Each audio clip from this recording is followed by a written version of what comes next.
We are now going to resume the JIRCAS International Symposium and move on to the second session. Dr. Miyuki Iyama will be the chairperson of this session.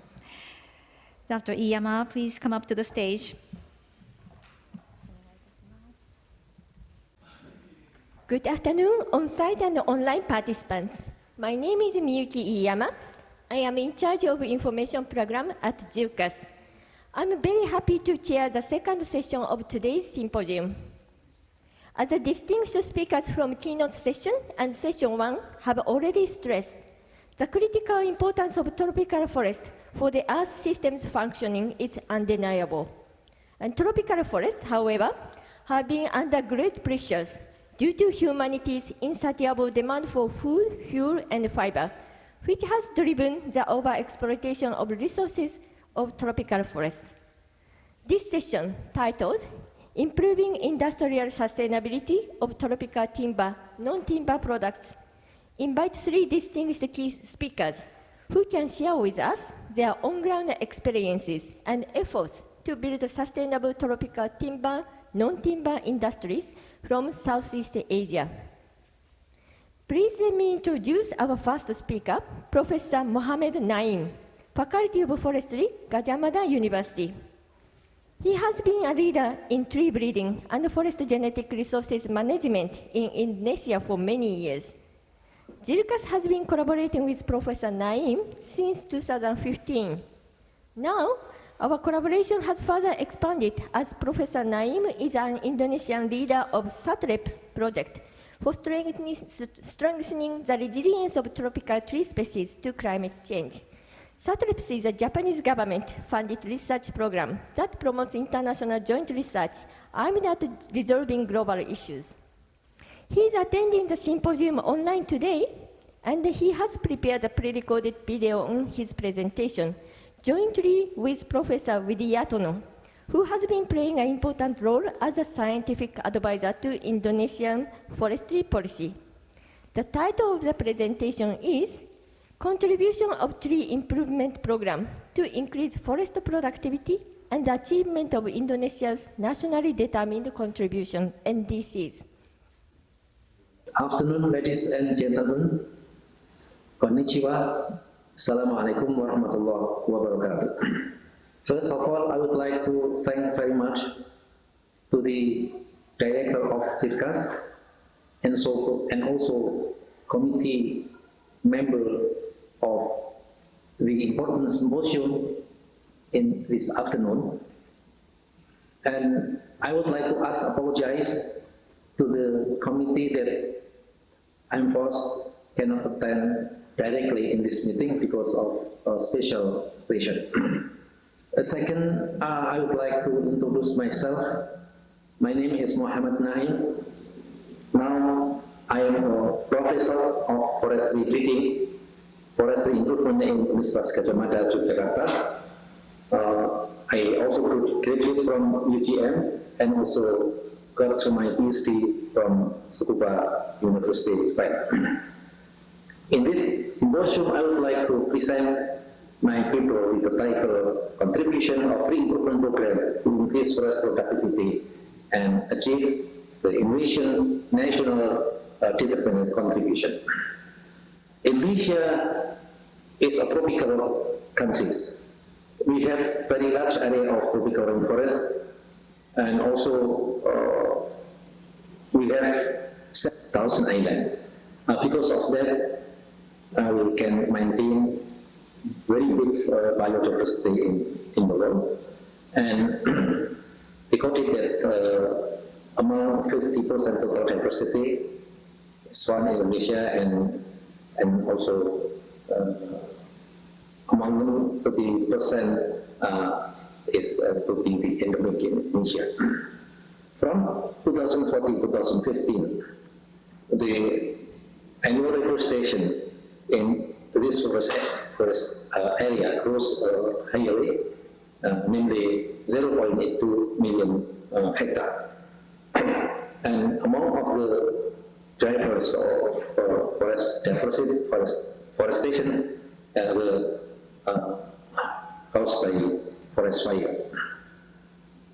And then since 2022, actually the government of Indonesia already declared the decree that we have a financing program, namely the mitigation of climate change, that we commit to do the mitigation through financing 2030, that for reduce emission, that if funded by emission itself, that means we have to catch 31.89%, but it is supported by international funding. We have to take a mitigation program for 43.20%. And activity of financing actually consists of establishing plantation forest, sustainability manage natural forest, and also rehabilitating forest on the degraded land. The next slide mentioned that we work on tree improvement program, and tree improvement program is application of principle forest genetic and other disciplines knowledge as biology, silviculture, and economic to develop to improve genetically varieties of forest trees. Tree improvement has aim to develop variety that increase the quality and quantity of harvested product, and tree improvement program also produce genetically improved variety have become part of the operational silviculture in the Mosla plantation program.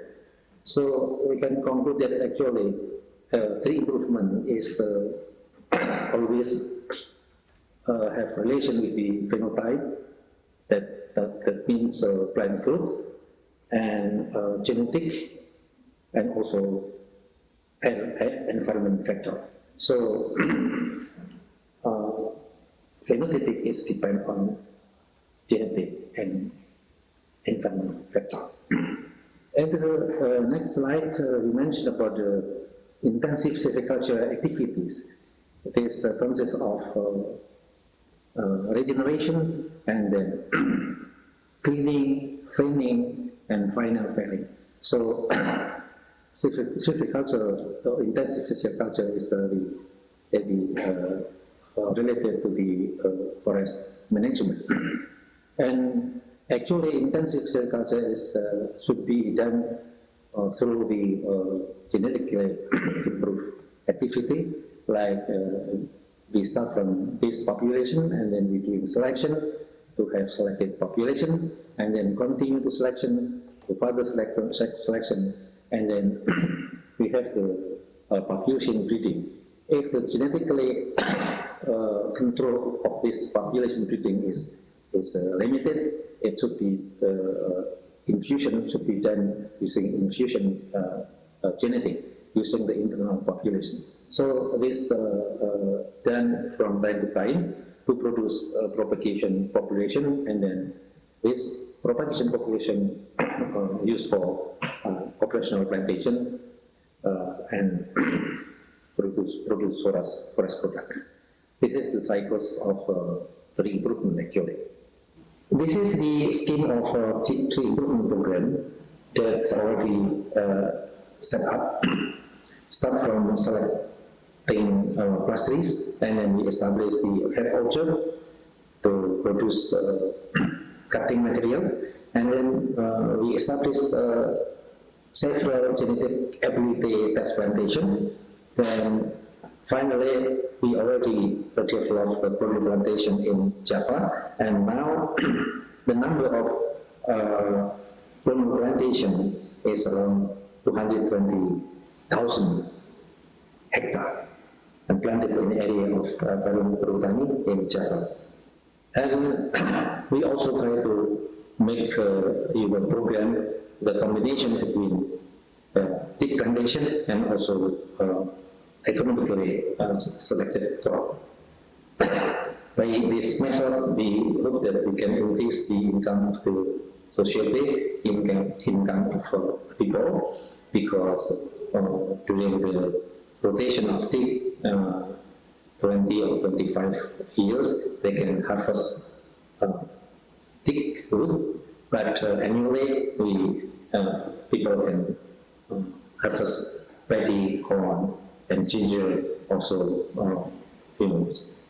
other crops plant that has very economically value.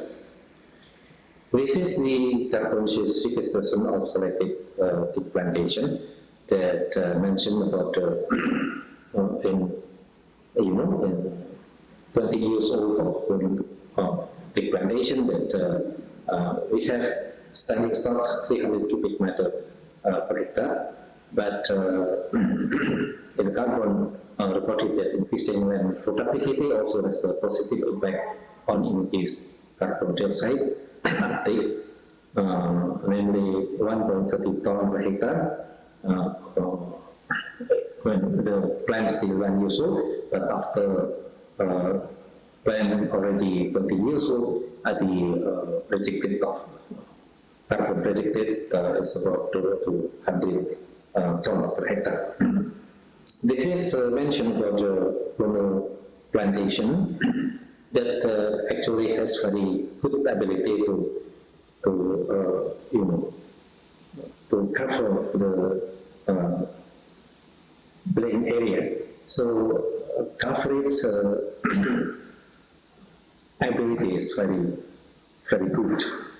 So you can see that the plantation can grow very well, and the degraded land in the forest is becoming covered smoothly, completely. For the deep product forest, also we do some research, and that Indonesia is very large deep product forest, especially in Indonesia we found 16 deep product general families, 16 family of deep product consists about 550 species. In Borneo we found 260. In Peninsular Malaysia only 160, and Sumatra 130.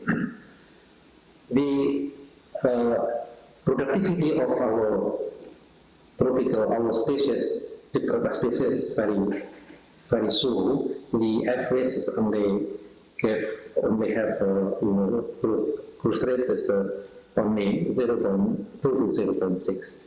But using the species trial, we found at least 5 for fast growing Meranti with the increment diameter is about 2 and 3 centimeter a year. So using this selected species, we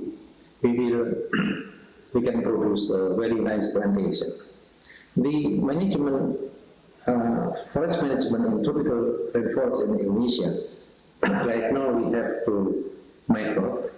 Actually, system is selective cutting and also clear cutting with the artificial vegetation. But when we do enrichment planting in the selective cutting and artificial vegetation, we use 2 methods. First is gap planting, and the second is line planting. This is the picture about the line planting program that finally in 1 hectare we will produce 160 to 200 trees per hectare, because the scheme of the plantation is using 2.5 to 20 meter spacing, and then by estimation one tree can produce 2.5 cubic meter. That means that finally after harvesting with the 25 years rotation, we will produce about 400 cubic meter. So quite big compared with the average production average now is only 35 to 30 cubic meter per hectare. This is another enrichment planting in tropical forest, namely gap planting. By using gap planting, we will have about 400 cubic meter because we use spacing 6 by 6 meter. So in the 6 by 6 meter, that means we will have about 400 trees per hectare, and it is by 1.5 cubic meter per tree that we will have 400 until 600 cubic meter per hectare. Ladies and gentlemen, enrichment planting in area of tropical forest, especially degraded land because of area or degraded land because of shifting cultivation. We use native species, but we suggested the native species should be fast-growing variety. This is the picture mentioned about the progress of plantation. This one year after planting, 1 month after planting, and then 1 year, 2 years, 3 years after planting, and after 15 years, you can see that the plantation, the population is very nice. This is the process of carbon capture that when in the secondary forest, we only found 139 ton carbon per hectare, but in carbon sequestration in the enrichment planting using both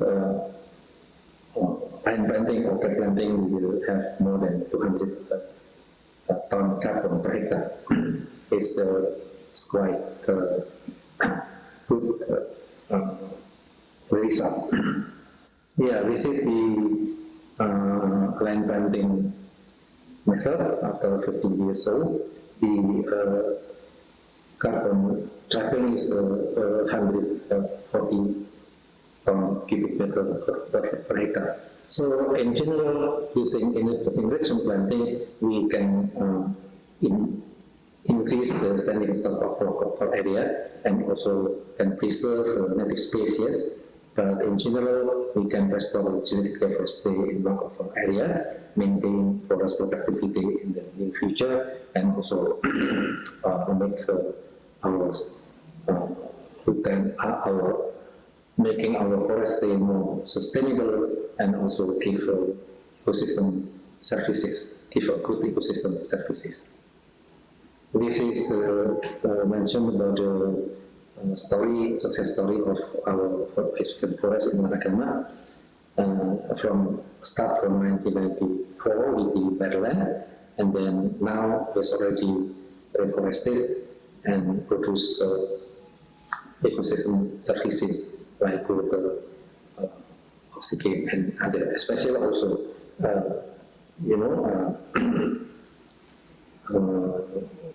food for cattle. Yeah, that's, I think, all my presentation. Thank you very much. Thank you very much, Dr. Naim, although he's not here. Yes, thank you for acknowledging his speech. The next speaker is Dr. Akihiko KOSUGI. As a professional, Dr. KOSUGI is wearing many hats. Firstly, he is a project leader of carbon recycling project at JIRCAS. Secondly, he is a principal investigator of SATREP's project, Sustainable Replantation of Oil Palm by Value Addition of Oil Palm Trunk. Then lastly, he is a CEO and founder of venture company, JIRCAS Dream Biomass Solutions Incorporation. The title of his presentation is Oil Palm Trunk, High Value Technology for Tropical Forest Conservation. Dr. KOSUGI, the floor is yours. Thank you for a kind introduction for me. Good afternoon, everyone. Today, I'd like to talk about the non-timber things such as the oil palm especially plantation things. In particularly, I'd like to talk about the one example, which is for tropical forest conservation by high value added technologies of oil palm trunk that we call the OPT. So oil palm industry is considered to be in conflict with the tropical forests. How it can coexist and benefit with the tropical forest resources. So palm oil is the most widely produced and consumed oil in the world. So ASEAN 2 countries, so Indonesia and Malaysia, produce the 80% of palm oil production in the world. Palm oil is an important and essential vegetable oil that sustain the societies and the economies of many countries and regions. Replacing the same amount of oil with the other crops will need 4 to 10 times amount of the agricultural land. So it is quite so difficult and so impossible to find the alternative oil crops. However, oil palm industry has also been the much criticism. This problem has a major impact on the global environment and accelerate the development of a new palm plantation and deforestation. How can we improve the sustainable palm oil production and environmental protections? So this issue is how palm oil is produced. So we're looking for the way to create more sustainable palm oil plantations. Here, we focus on the OPT because of a large amount of the biomass. It's cut down and left unused. So it's about the 10-meter high, weight about the 1 ton, and looks like a wood. OPT is a commercial, has a commercial lifespan. All the OPT are cut down and new tree replanted each 25 years. So it's estimated that 75 million trees are cut and replanted annually. So this area is roughly twice size of the Tokyo. The amount of the biomass very large, estimated at about 180 million dry ton. It's very huge. So let me introduce a little bit more about the OPT. OPT is composed of sap, which account for the about 70%, and the sap contains the large amount of the organic compounds, including the starch and the sugars. Therefore, this juice is easily decay. So this is a cross section of OPT. Its fiber consists of the powdery parenchymas and the needle like a vascular bundle. So parenchyma is composed of a fine particle and contains the starch inside. Looks like this.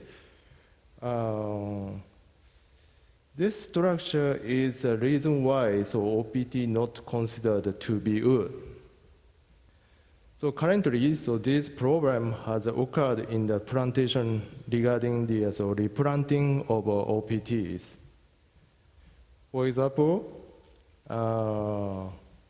OPT has a little value as a wood because of 70% moisture. The plantation owner believe this cut down OPT will be the fertilizer.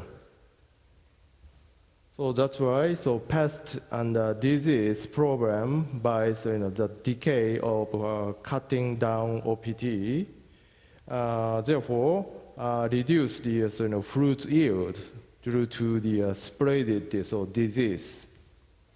And the soil degradation has become the serious problem. It is also believed the GHG gas such as methane gas may be released during the OPT degradation process. So in 2019, we have started the SATOREPS project as an international collaboration research project with Malaysia.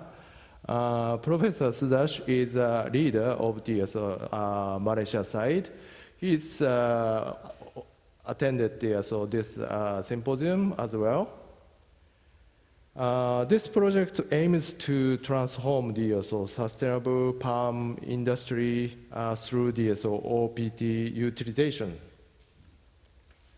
So plantation owner believe the OPT return will be fertilizer and nutrition. So is that true? So first, we tested the corn, tomato, and soybeans crops in the soil mix with the OPT fiber. We observed the poor growth in all cases. We also tested the palm nursery trees. So we found they clearly had growth problems. So what's happened to OPT fiber? That's supposed to be fertilizer, right? So soil analysis clearly indicated increase the fiber degrading the microorganism, particularly fungus.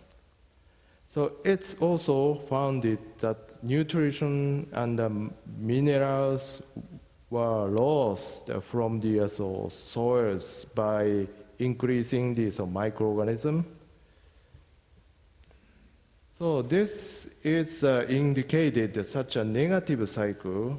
OPT fiber is a return to the plantation, decomposing the organism, such as fungi and the termites, so take away nutrient from the soil.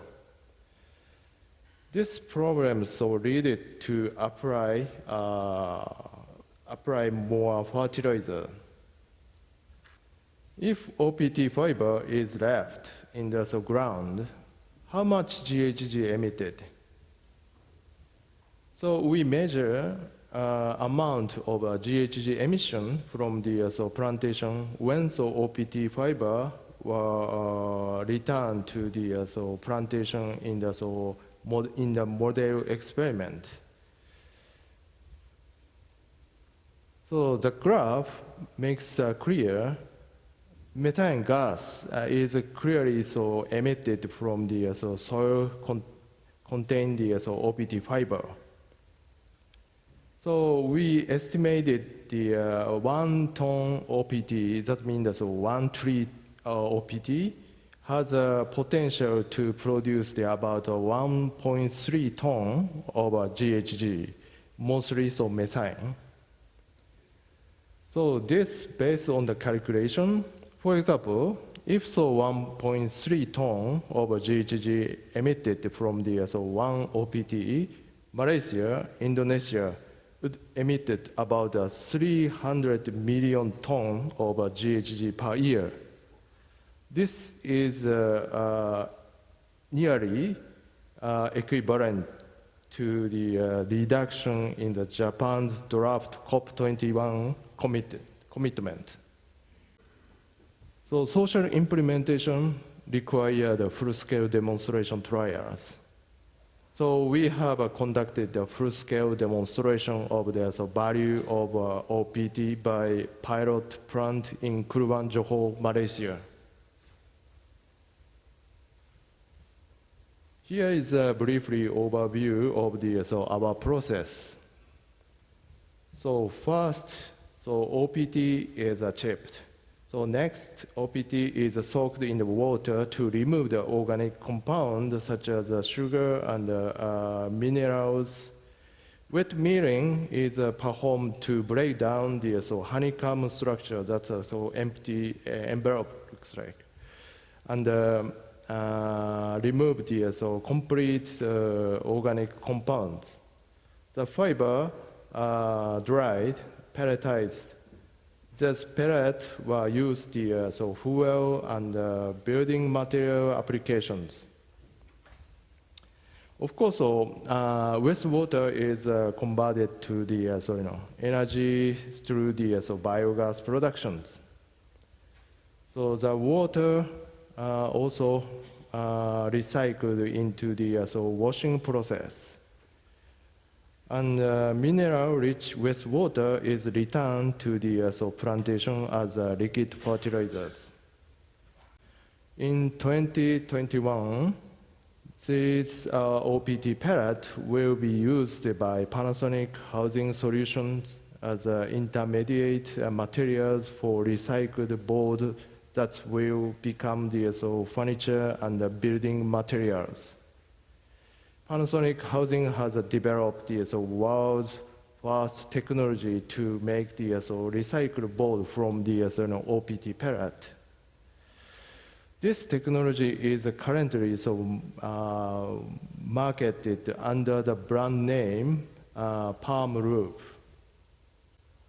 So this effort is motivated by the commitment to reduce the deforestation caused by the increased demand for timber.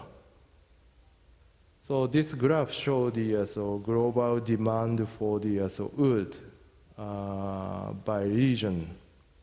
As you can see, the Asian region is a dominant consumer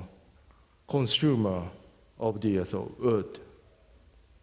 Using the OPT not only contribute to the reduction of GHG emission, but also fix the CO2 for a long time as a furniture. This is OPT Furniture's showroom in Ariake.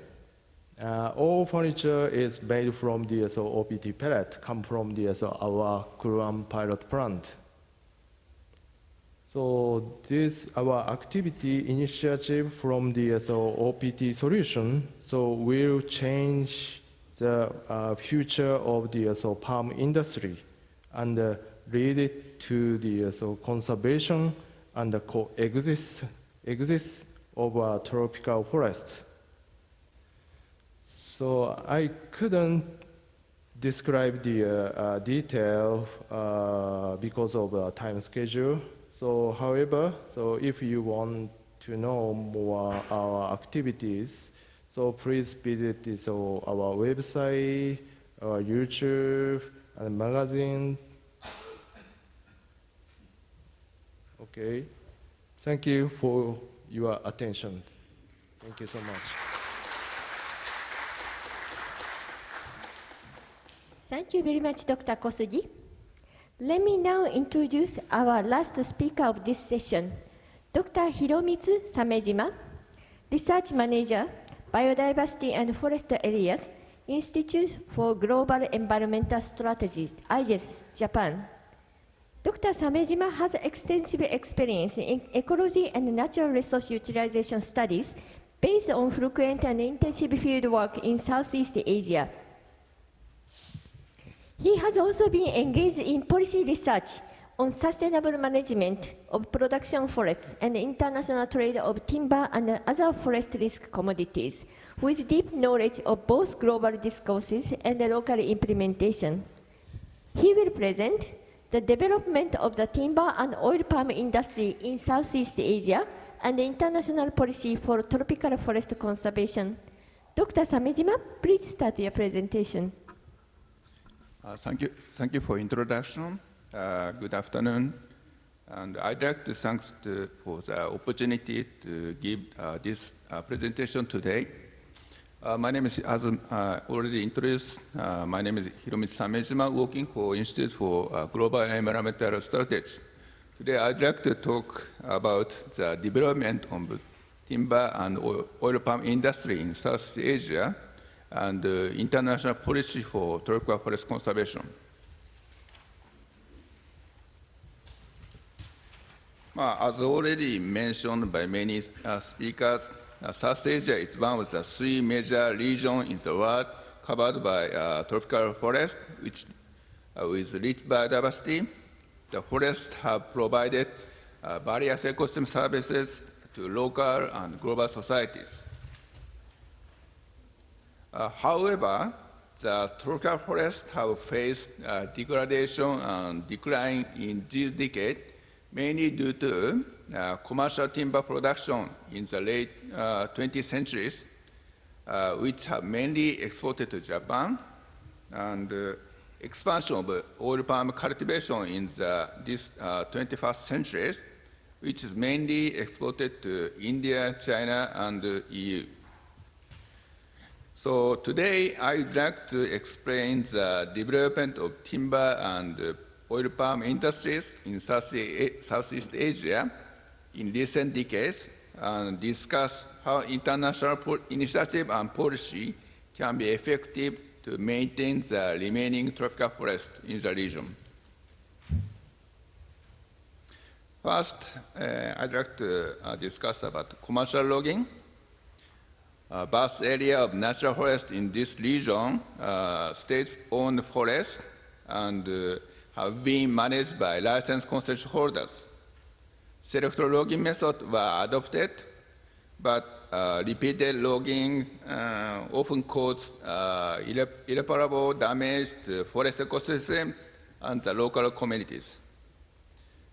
During the political and economic crisis era in Indonesia, after the Asian financial crisis around 2000, forest degradation was further accelerated by widespread illegal logging.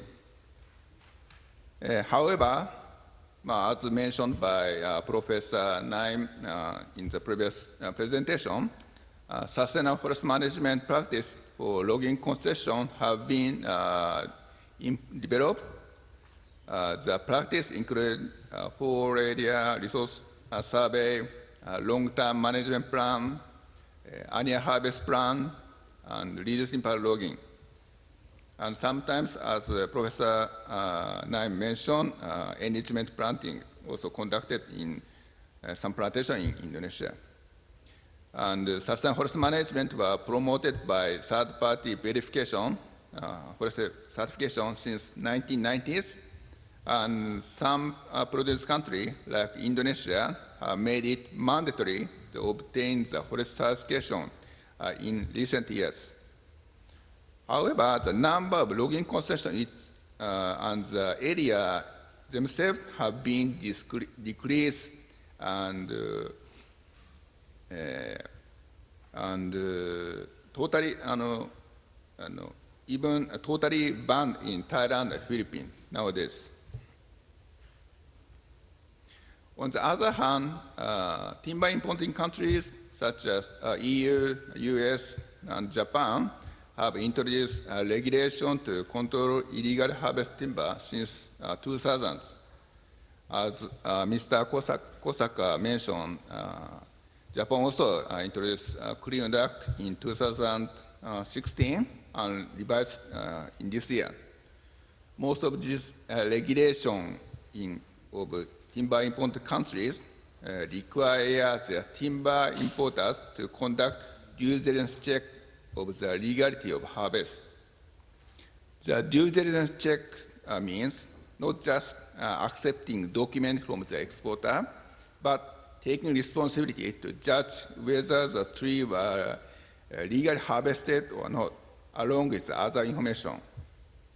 In response to that, some timber exporting countries like Indonesia, Malaysia, and Vietnam established the timber legality assurance system to link information legality information between harvesting and exporting.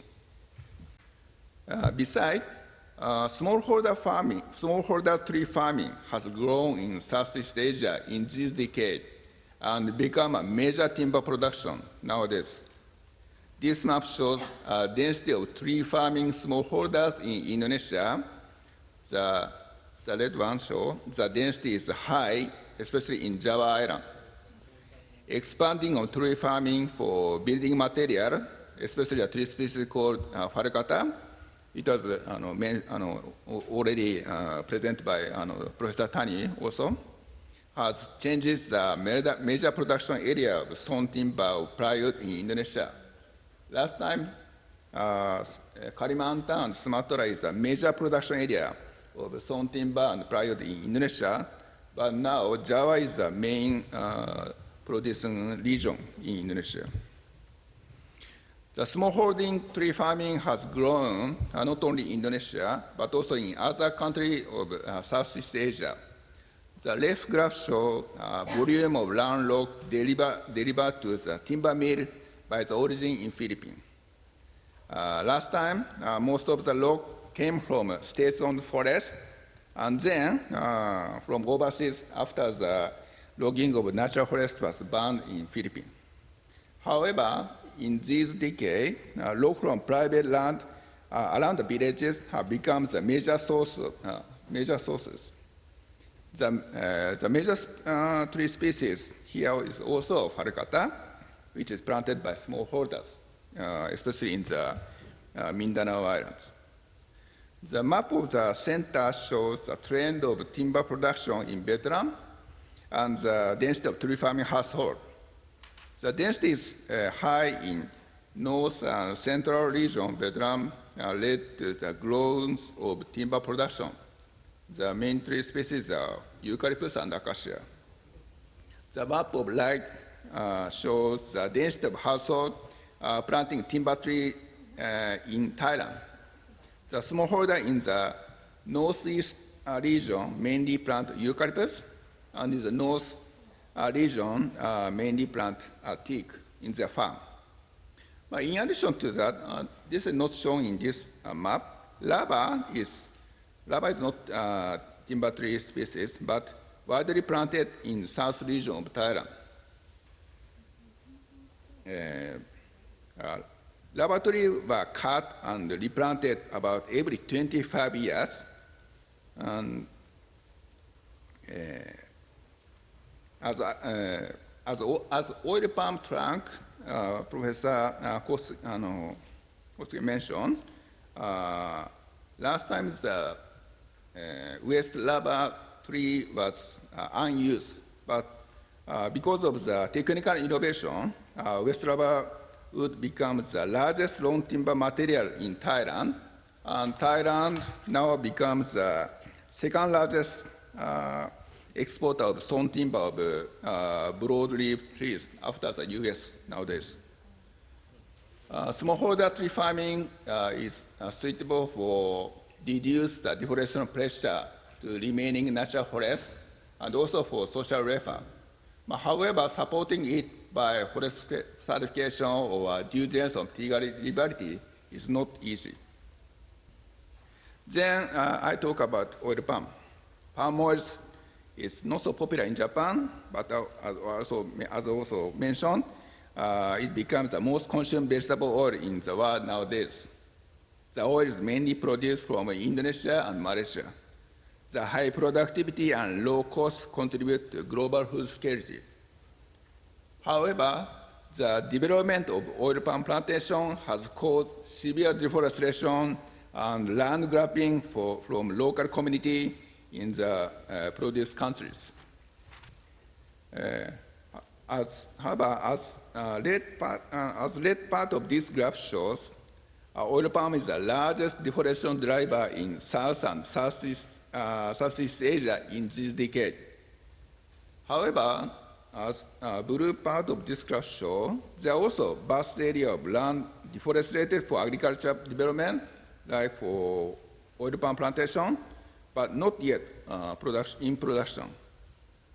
The reason why so many deforested land without expansion of agricultural production is, for example, unclear land tenure, which caused land speculation and conflict between plantation companies and locals.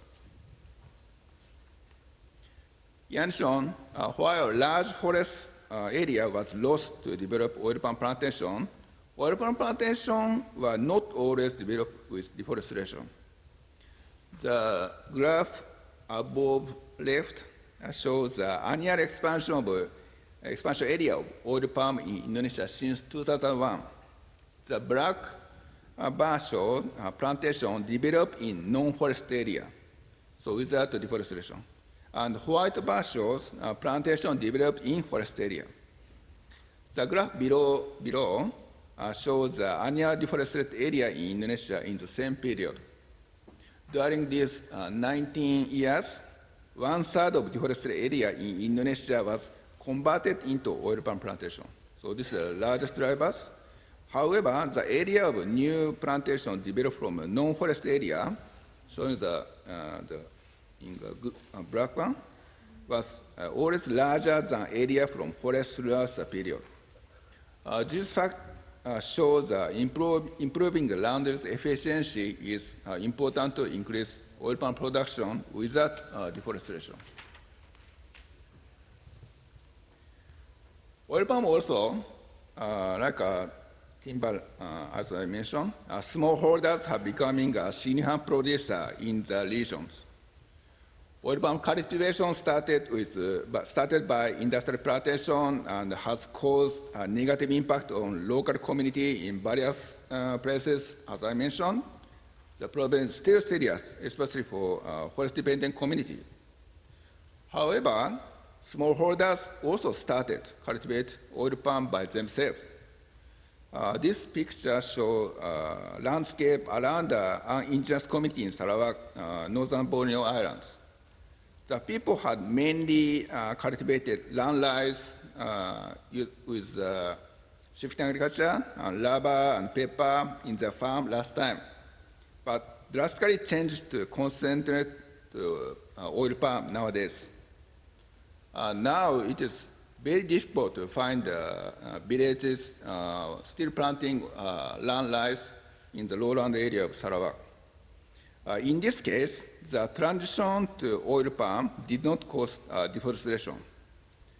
Oil palm farming by smallholders has grown with development on flexible and somehow complex network of the local food collectors and contributed to well-being and sustainability of the local community, as mentioned by Dr. Miyamoto in her presentation. But we also should be careful. The expansion sometimes also causes deforestation. Oil palm and other agricultural commodities driving deforestation in tropical regions, such as cattle in Brazil, cocoa, coffee, soybean, this is also in Brazil, and wood are called forestry commodities. To reduce the deforestation embedded in international trade of those forestry commodities, some private companies of importing countries have conducted voluntary initiatives, such as using certification of palm oil called RSPO, and as also mentioned by Dr. Sonia, government of the importing country, including Japan, also pledged to end the embedded deforestation by 2030. And as also explained, EU enacted deforestation regulation in this year. EUDR prohibits to place 6 forestry commodities, including palm oil, derived from illegal production or deforestation from 2021 onward, whether or not this is illegal or legal, from being placed on the EU market. And this regulation obligates all importers to submit due diligence statements, including geolocation coordination of the all production site before it. This regulation can be followed by other importing countries in future.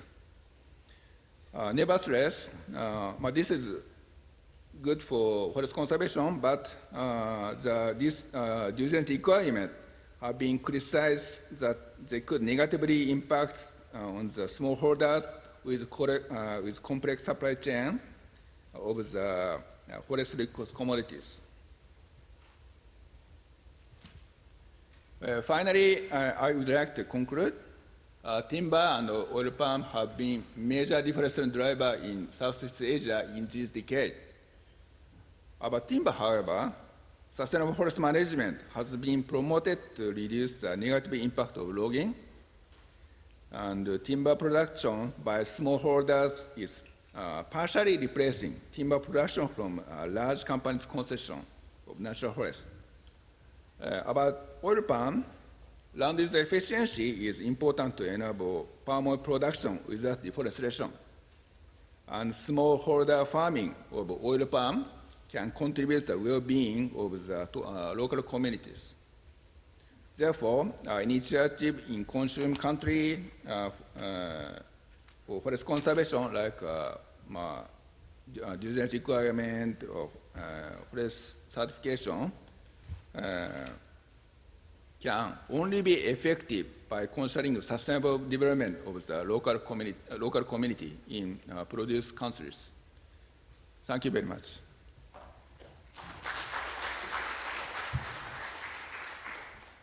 Thank you so much, Dr. Samejima. Now, please let me summarize a few takeaway messages from the three speakers' presentations. Industries have long been considered a leading driver of deforestation in tropical countries. In turn, this session's speakers presented evidence that it is possible to make environmental conservation and sustainable industry coexist in harmony through practical and tangible implementation of innovative approaches. For example, Dr. Naim presented the success story of restoring and rehabilitating tropical forests through science-based sustainable forest management practices and technologies, using improved varieties as well as native species.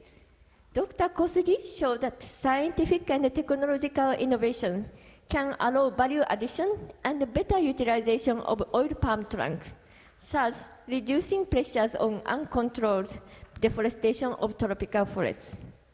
In turn, as Dr. Samejima just presented, in order to ensure the sustainability of timber, non-timber industries, the increasing importance of the role of smallholders and local communities should be recognized in the value chain, and their access to scientific innovation should be supported.